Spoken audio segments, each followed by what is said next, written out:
নমস্কার, সবাই কেমন আছেন? আশা করি সবাই খুব ভালো আছেন। আমিও খুব ভালো আছি। তো চলুন প্রতিদিনের মতো আজকে ব্লগটা এখন থেকেই শুরু করি। প্রতিদিন ব্লগ বানাই আর খুব আশায় থাকি যে অনেক বন্ধুরা যারা ভিডিও আমার দেখেন তারা আমাকে অবশ্যই একটা লাইক দিয়ে যাবেন। কিন্তু অনেক ভিউজ হয় কিন্তু লাইক পড়ে 2 থেকে 3টে। এরকম হলে মনটা তো আমারও খারাপ হয়ে যায় বলুন তো। যে পছন্দ করে হয়তো আমাকে বা আমার ভিডিওগুলোকে দেখতে, কিন্তু আবার ভাবি না, পছন্দ করলে তো একটা লাইক অবশ্যই দিয়ে যেত। এই নিয়েই প্রতিদিন ভাবনা চিন্তা থাকে, আবার বানাই। মনটা খারাপ হয়ে গেলেও আবার বলি এটা তো আমার একটা ইচ্ছা, ভালো লাগার জায়গা, তাই আমি বানিয়ে থাকি। তাও আপনাদের থেকে একটা আশা থাকে যে আপনারা যদি একটা লাইক সাবস্ক্রাইব করেন, আপনাদের সাপোর্ট আমার একটু উৎসাহ বাড়ে।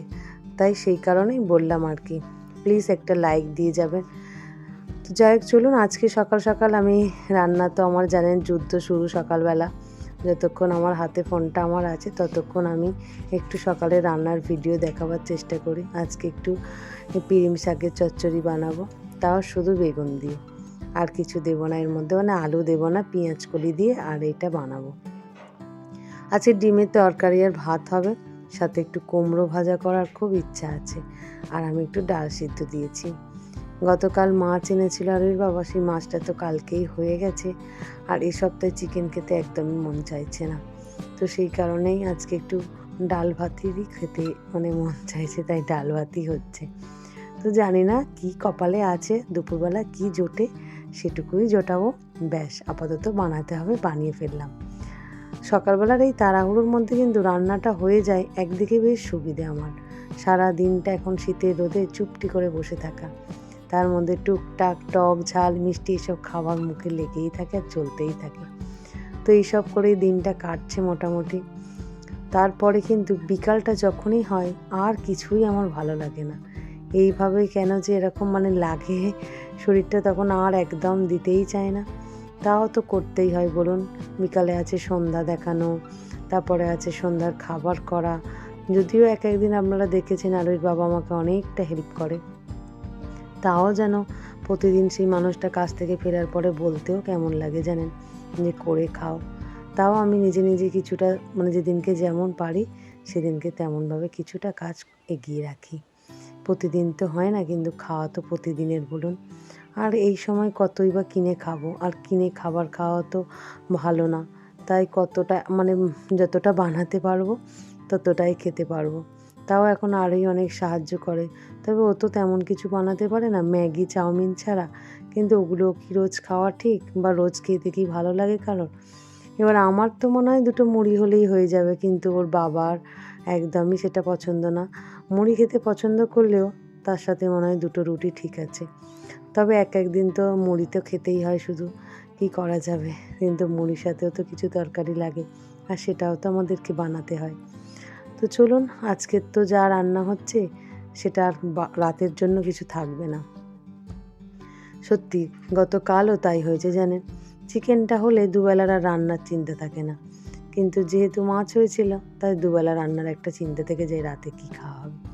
প্রতিদিনের এই একই সংসার জীবনে দুবেলার কি খাওয়া হবে আর কি রান্না হবে সেটা নিয়ে আমাদের একটা বড় চিন্তা আর মাথায় সমস্যাটা থেকেই যায়।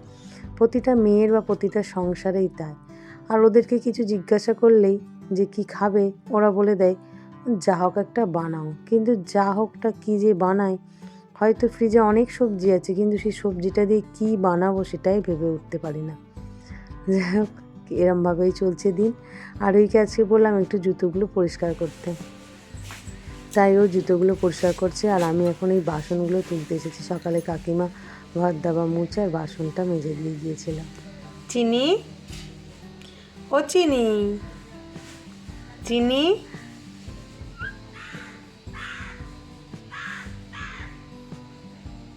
ও চিনি, চিনি, কি করছো মা? টুকি, টুকি, কাক ডাকছে। তবে হ্যাঁ, যেদিন থেকে কাকিমাকে কাজে নিয়েছি আমরা, সেই দিন থেকে অনেকটা সুবিধা আমারও হয়েছে জানেন। সকালে অনেকটা তাড়াতাড়ি উঠতে হয় না এই বাসন কুসনগুলো মাজার জন্য, বা রাতেও আমাকে ঠান্ডা জল ঘেঁটে শুতে হয় না। আর তারপরে তো একটুতেই আমার একটু ঠান্ডাও লেগে যায়, তো সেই সব দিক থেকে অনেকটা সুবিধে হয়েছে। তারপরে এই ঘর দাবাটা মোছাটাও খুব আমার পক্ষে টাফ হয়ে যাচ্ছিল। আমি লাঠি দিয়ে যদিও মুছতাম, তাও কিন্তু ডাক্তার আমাকে বারণ করলো, তো সেটাও একদম বন্ধ, তা সেটাও সুবিধে হয়েছে। যাই হোক, এই জায়গাটা পুরো পরিষ্কার করে দিয়েছে। আর ওই বিছানাটা একটু বাকি ছিল, সেটা সন্ধ্যাবেলা গুছিয়ে দিয়েছি পড়তে বসার আগে। আজকে রাতে একটু রুটি বানাচ্ছি, আর সকালের ডালটা রয়েছে। সকালে আমার আজকে আর ভাতই খাওয়া হয়নি, জানেন। বলেছিলাম না কি কপালে জোটে। আসলে অনেকটা বেলা অবধি রোদ্দুরে বসে থাকার পরে স্নান করতে চলে গেলাম, তারপরে এসে কি মুড়ি খেতে ইচ্ছে করছিল, তাই মুড়ি খেয়েছিলাম। তাই ডালটা পুরোটাই রয়ে গিয়েছিল। আর এর বাবাকে আর ওই খেতে ডিমের তরকারি দিয়ে ভাত দিয়ে দিয়েছিলাম। ওরা যেহেতু ওইগুলো খেয়েছিল, তাই পুরোপুরি পড়েই ছিল ডালটা। তো আর ওর বাবা আবার ডাল দিয়ে রুটি খেতে খুব ভালোবাসে, তাই সেটাই আজকে বানাচ্ছি। একটু আদা রসুন বাটা দিয়েছি সকালে, আর ওর বাবা আদা রসুনটা ডিমের তরকারির জন্য বেটে দিয়ে গিয়েছিল, তা থেকে একটু রেখে দিয়েছিলাম। ভেবেছিলাম রাতে কিছু একটা তরকারি বানাবো, তো সেটা ডালেই লেগে গেল। একটু ছোটো ছোটো করে আলু ভেজে নিয়েছি, পেঁয়াজ কুচিয়ে দিয়েছি, আর এখন পেঁয়াজটা আরোই কেটে দিয়েছে, বেশ সুন্দর কেটেছে কিন্তু ছোটো ছোটো করে। পেঁয়াজটা ভাজা হয়ে আসলে একটু টমেটো আর আদা রসুন বাটাটা দিয়ে কষিয়ে নিয়ে, যেমন লঙ্কা হলুদ নুন দিতে হয় দিয়ে, একটু ধনে পাতা আর গরম মশলা ছড়িয়ে নামিয়ে নিয়েছি ডালটা। দুর্দান্ত সেন্টও হয়েছে আর তেমন খেতেও হয়েছে, জানেন। একটু ট্রাই করে দেখবেন, রুটির সাথে দারুণ লাগে। তো চলুন, এখন বাজে 8:30, খেতে বসে গেছি আমরা। ভিডিওটাও এখানেই শেষ করছি। আগামীকাল একটি নতুন ব্লগে আবার দেখা হবে। সবাই সুস্থ থাকবেন, ভালো থাকবেন, সবাইকে ভালো রাখবেন। আর ভিডিওটা কেমন লাগলো অবশ্যই কমেন্ট করে জানাবেন। ভালো লাগলে একটা লাইক সাবস্ক্রাইব করে পাশে থাকবেন। চলুন, টাটা।